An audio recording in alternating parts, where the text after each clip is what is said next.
Aling Pasita, kayo na po muna ang bahala sa bahay lalo na sa aking mga halaman. May importante po kasi akong pupuntahan Sambit pa ni Paula na siyang amo ni Manang Pasita. Agad namang napatango ang matanda sa kanyang amo at agad na sinabing, "Huwag ho kayong mag-alala ma'am, ako na ho ang bahala dito." Sambit pa ni Manang Pasita kay Paula. Napangiti at pagkuway agad na ding nagpaalam si Paula. "O siya, sige ho." Sambit pa nito habang kumakaway-kaway pa paalis. Tiwala naman kasi si Paula kay Manang Pasita dahil matagal nang katiwala ito ng kanilang pamilya. Bata pa lamang siya ay naroon na ang matanda. Kaya't alam nilang mapagkakatiwalaan ng matandang babae. Isa pa ay wala namang bad record si Manang Pasita nung medyo bata-bata pa siya na nag-apply at na-hire sa kanila. Lingid sa kaalaman ni Paula ay madalas kapag may mga naiiwanan silang bagay at nakakalimutan ay kinukuha na ni Manang Pasita at hindi na sinasauli. Mayaman kasi ang pamilya nila Paula at talagang malaki ang kanilang mansyon. Sa labas kasi ng mansyon ay malawak ang taniman nila ng kung ano-anong halaman sa hardin. Kaya't kung mag-isa lamang pupuntahan ang mansyong iyon at walang gumagabay sa bawat paghakbang, ay talagang mawawala ang sinumang pumunta roon. Sa totoo lang, ay may mga buwibisita din na kamag-anak nila ang naliligaw at madalas na napapadpad sa kanilang hardin o di kaya kung saan saang sulok ng kanilang mansyon. Urgent kasi ang pupuntahan ng dalagang si Paula, kaya't sa tuwing ganoon ng kanyang sitwasyon, ay si Manang Pasita na muna ang pinagkakatiwalaan niya sa ganung gawain. Madami kasi talagang pinagkakabisihan ng amo ni Manang Pasita, kaya't madalas na palaging siya ang naiiwan sa bahay at hardin nito. May mga kasambahay at mga gwardya rin naman doon, kaya't hindi palaging nag-iisa ang matandang katiwala. Sa totoo lang, kaya lang naman nagagawa ni Manang Pasita ang madalas na pagnanakaw, ay dahil sa kakulangan sa pinansyal na aspeto at idagdag pang napakarami niyang anak na pinag-aaral. 7 iyon, at dahil nga maagang nag-asawa si Aling Pasita, mahirap ang kinasadlakan ng kanyang pamilya. Wala kasi silang natapos ng kanyang napangasawa, kaya't simula pa lamang ng kanilang pagpapamilya noon ay hirap na ang kanilang kinabuhay. Ngunit sa kabila nun, ay pinagpatuloy pa rin ni Aling Pasita ang kanyang responsibilidad sa kanyang mga anak, kaya't lahat ng mga pinagagawa ng kanyang among si Paula ay kanya nitong sinusunod. Madalas na mga gawain iyon sa mga alaga nitong halaman. Si Paula kasi ay mahilig sa pagtatanim dahil sa kanyang mga magulang na nagampon sa kanya. Ngunit dahil nga sa matanda na ang mga tumatayong magulang nito, ay mas iniigihan pa ni Paula upang mas mapaganda palalo ang hardin nila. Iyon kasi ang palaging binibili ng mga ito sa kanya. Habang inaayos ni Manang Pasita ang mga halaman, ay nakapulot na naman siya ng isa sa mga ari-arian ng kanyang among si Paula. May nahulog kasing pera at alam niyang kay Ma'am Paula niya yun. Kapag hindi alaasang nakukuha ng matandang katiwala, ay nakakakuha siya ng pera. Madalas kasi talagang nahuhulog na lang mula sa kanyang amo ang pera o hindi kaya ay mga alahas nito tuwing natatapos ito sa pagtulong sa kanya. Mabait naman kasi si Ma'am Paula. Kahit paamo niya ito, ay kailanman ay hindi siya itinuring itong naiiba sa kanyang pamilya. Ganoon din naman ang mga magulang ng kanyang amo. Agad na dinampot ni Manang Pasita ang perang nakita habang inaayos ang mga pananim nila. Napapangisi na lamang ang matanda dahil sa wakas ay muli siyang makakapag-inom o di kaya may pangsusugal niya ang perang kanyang nakukuha. Humigit kumulang 100 piso ang nahulog mula sa bulsa ng babaeng amo. Sa tuwing nakakakuha si Manang Pasita ng mga kung ano-anong mga pag-aari ni Paula, ay pinanggagasta niya sa mga walang kabuluhang bagay. Kaya't madalas din ang pag-aaway ni Manang Pasita at ng kanyang asawa. Hindi kasi marunong humawak ng pera ang matandang babae. Kapag naman alahasang nakukuha ng matanda sa kanyang among babae, ay sinasanla niya ito upang magkapera siya. Nang makuha niya na ang pera, ay agad niyang binuno sa iyon at tinignan ng kanyang paligid. Alam niya kasing mahihirapan siya kung sakali mang may makakita sa kanyang kapwa niya katrabaho. Ipinagpatuloy lamang ni Manang Pasita ang pag-aayos sa mga pananim hanggang sa matapos na lamang ito. Maya-maya pa, nang paalis na, ay nakasalubong niya ang isa sa mga pinakamatatandang kasambahay na si Aling Dory. "Oh, Aling Dory, andito ka po pala. Akala ko'y wala ka Sabi kasi nagkasakit ka daw. Totoo ba yun?" Sambit pa ni Manang Pasita sa kausap. Napangiti naman ito dahil kahit papaano ay may umaalala pa sa kanya. Medyo masama kasi ang aking pakiramdam, Pasita. Pero ayos na ako ngayon. Siya nga pala, nakita mo ba si Ma'am Paula? Tanong ni Aling Dory kay Manang Pasita. Agad namang nagtaka ang matanda sa tanong nito. "Bakit, Aling Dory? May kailangan ba kayo sa kanya?" Tanong pabalik ni Manang Pasita habang nagtataka sa sinasabi ng kausap. Agad namang pumuntong hininga si Aling Dory at sinabing, "Nandyan kasi ang kanyang mga bisita. Kadarating lang. Balita ko pa'y kakauwi lang daw niya galing sa London, base sa sinabi ni Sir Jason." Sambit pa ni Aling Dory habang nag-aalala. "Naku, kakaalis lang niya, Aling Dory. Hinabili niya nga ang hardin niya eh. May pupuntahan daw kasi siya, pero baka maya-maya ay nandito na rin yun." Sambit pa ni Manang Pasita, saka itong umiti. Para kahit papaano ay mapakalma ni Manang Pasita ang pag-aalala ni Aling Dory. "O siya, sige. Ako nang bahala sa mga bisita. Nag-aalala lang rin kasi ako at wala namang hinabilin si Ma'am na may bisita pala eh. Iilan lamang kami ngayong mga kasambahay niya at ang iba'y nasa bakasyon pa." Sambit ni Aling Dory, saka ito umalis habang makikita ang pag-aalala dito. Matapos yun, ay agad na inasikaso naman ni Manang Pasita ang ibang mga halaman sa hardin. May isa pa siyang katulong sa pag-aayos dahil sa lawak na rin ng kanilang hardin. Sa iba't ibang sulok ng mansyon ay kailangan pa ng isa at si Ryan yun. Bagamat baguhan pa lamang si Ryan, mabilis namang naging close at naging matalik na magkaibigan sina Manang Pasita at si Ryan. Iyon nga lang ay medyo bata pa si Ryan, kaya naman madalas na si Manang Pasita ang nagpapayo rito. Kaya naman ang magtama ang mga mata ni Ryan at Manang Pasita ay nagkangitian na lamang ang mga ito saka bumati si Ryan kay Manang Pasita. "Uy, Manang Pasita, kamusta ho?" Sambit pa ni Ryan sa matandang babae habang nakangiti ito. Ngumiti naman pabalik si Manang Pasita kay Ryan. "Ayun iho, ayos naman. Siya nga pala, kailangan na nating makadami sa pag-ayos ng halaman ha. Dahil may mga bisita si Ma'am at siyak na maraming makakapuna ng mga halaman sa kanilang hardin. Ayaw na ayaw pa naman ni Ma'am Paula na may mga bulok o di kayo ito yung mga dahon sa paligid ng halaman." Agad na kumilos si Manang Pasita nang mas mabilis pa dahil alam niyang istrikto ang amo pagdating sa mga halaman nito. Dahil ayaw niyang napapahiya sa kanyang mga bisita, kaya naman mas inayos pa ni Manang Pasita ang kanyang gawain. Sinabihan niya din si Ryan na bilisan din ng kilos upang matapos nila yun. Maraming mga tuyong dawang sa bawat mga halamang nakikita at inaayos ng matanda. Marami yun kaya't nagtagal talaga si Manang Pasita at Ryan. Mahuhusay na hardinero at hardinera kasi yung dalawa. Kaya naman gustong-gusto sila ng kanilang amo. Ilang oras pa ay natapos din nila ang kanilang gawain sa hardin. Mahirap man ay natutuwa naman si Manang Pasita dahil kahit papaano ay kumikita naman siya kahit pa sa pagiging hardinera lang. Masaya sa gawain gano'n ng matandang katiwala kaya't hindi na bago sa kanya yun.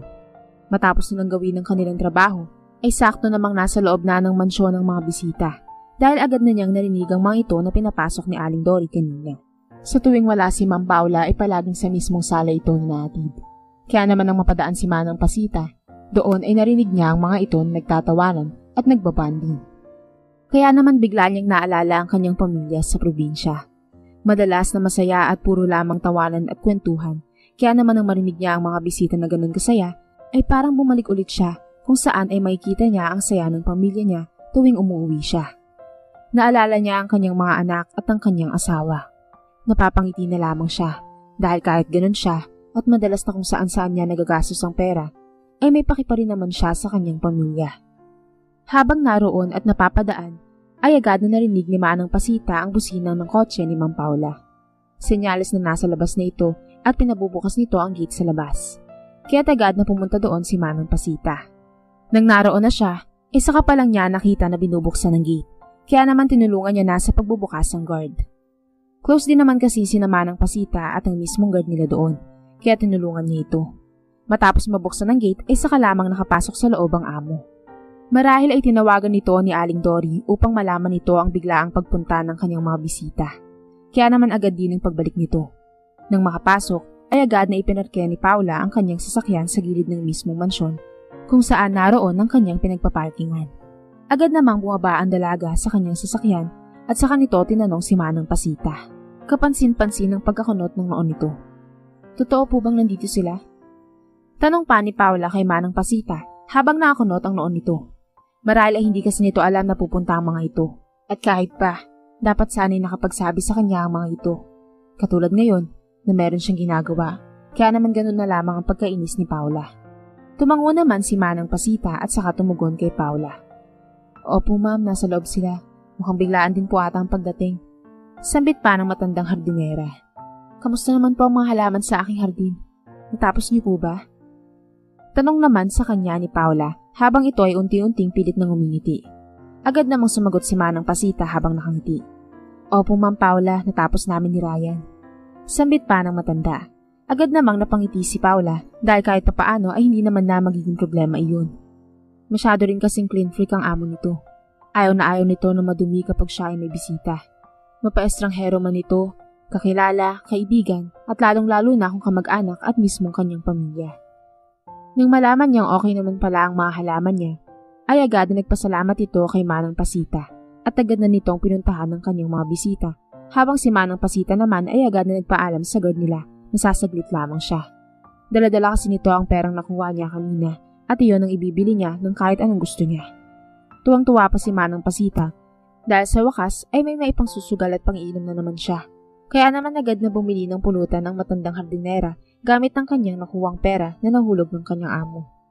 Ibinili niya iyon ng mga ihaw-ihaw, chicharong baboy at mga cornic na makikita niya sa kanilang palengke.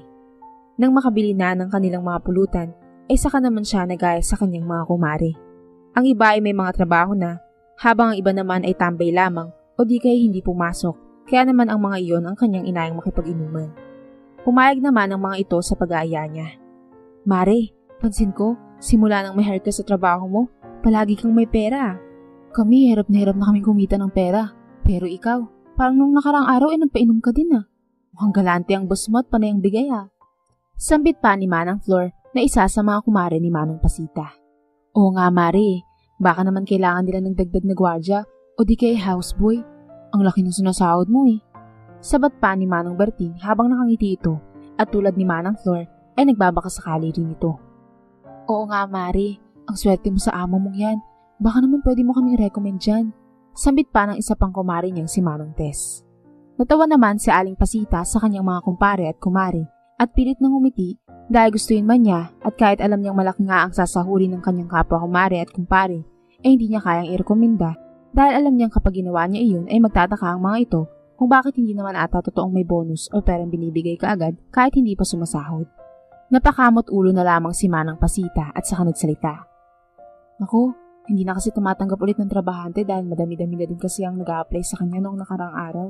Kaya pasensya na mga pare at mari ha. Hayaan niyo kapag may alam ako, sasabihin ko kagad kayo.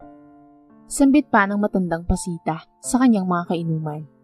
Agad namang umiti ang mga ito kahit medyo mahalata din ang pagkadismaya dahil hindi nila nakuha ang oportunidad na akala nila ay makukuha nila kapag doon sila nangingibihan.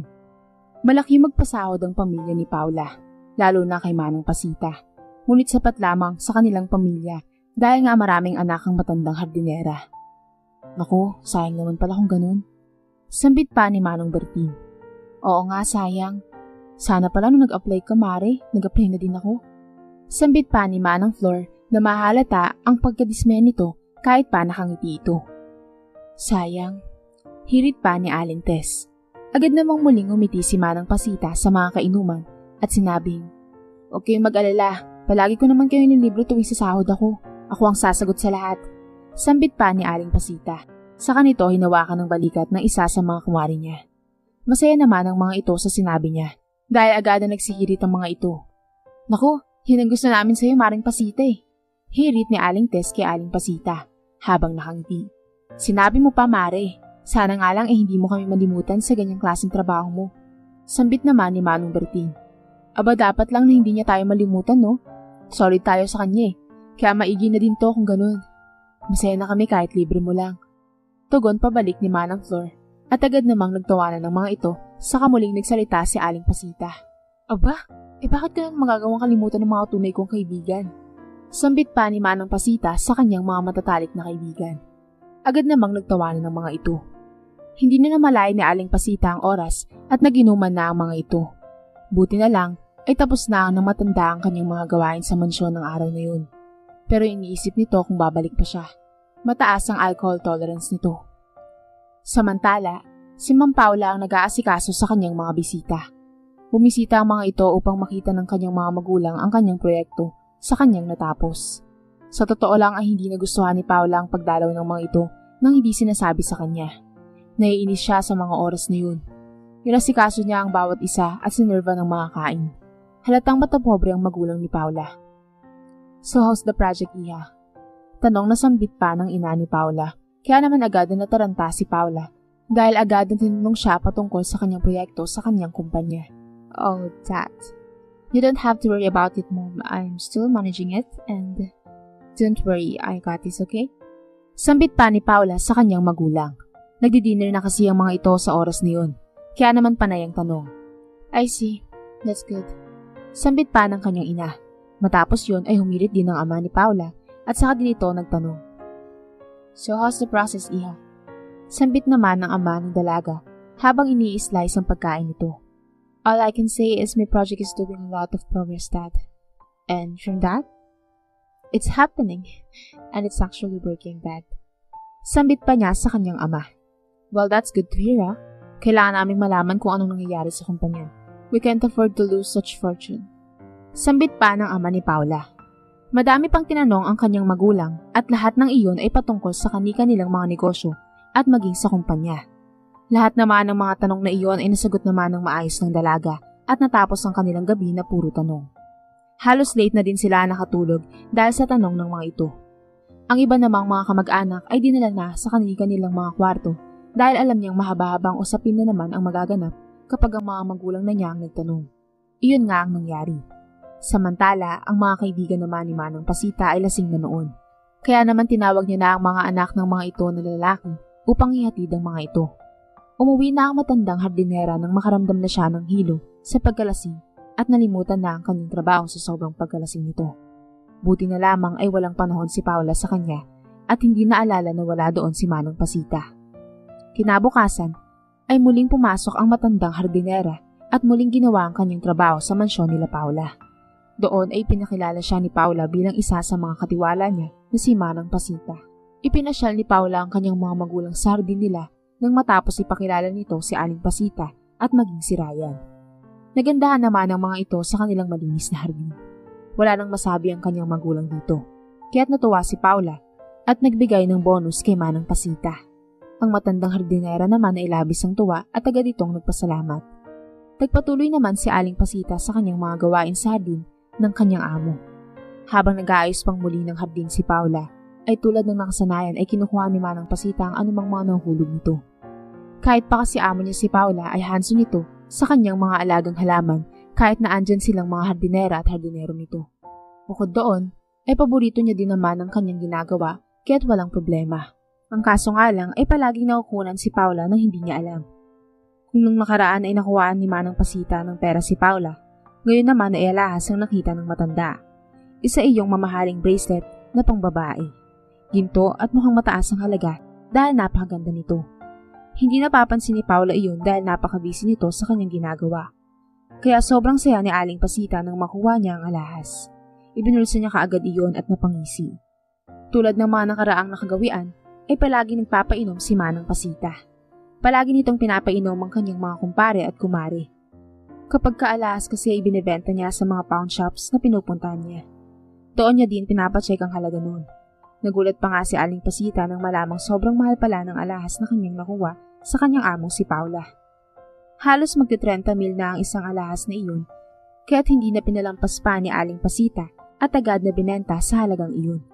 Matapos iyon, ay panay na naman ang bili nito ng kung ano-ano.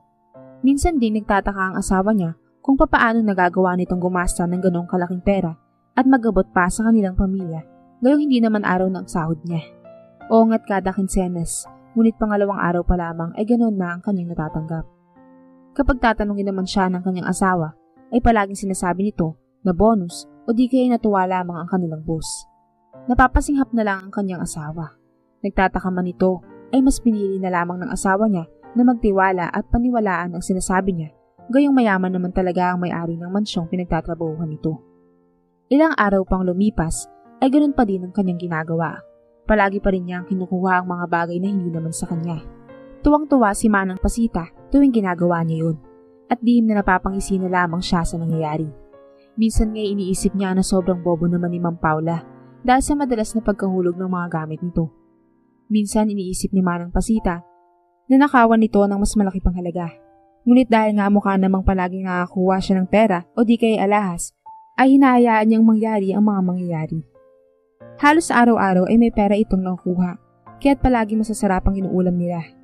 At kahit paano, ay unti-unti na nilang nababayaran nang walang kahirap-hirap ang kanilang mga utang at kung ano-ano pang bayarin nila.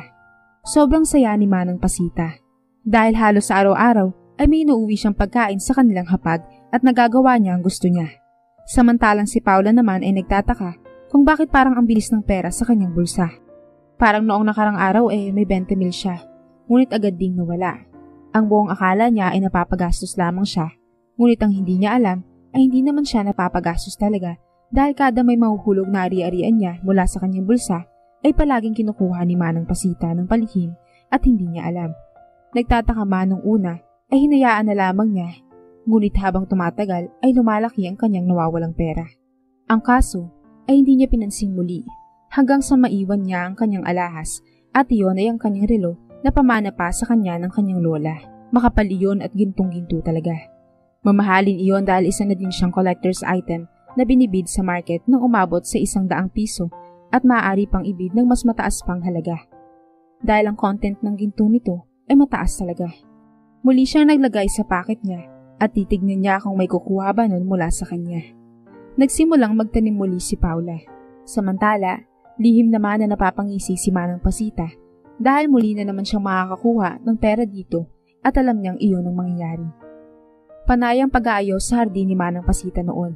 Maghahapon na noon nang tumayo si Paula upang ipagkatiwala sa kanya ang gawaing iyon na kaagad namang tinugunan ng matandang hardinera. Sige po ma'am, ako na hong bahala sa iba pang mga pananim at ibang mga ayusin pa. Sambit pa nito na ina-assure kay Ma'am Paula niya na maaasahan siya nito kahit ang totoo ay nanakawan na naman siya nito. Napangiti naman si Paula sa pag-aakalang safe siya at hindi siya gagawa ng masama ni Manang Pasita. Ang kaso nga lang ay kabaliktaran iyon.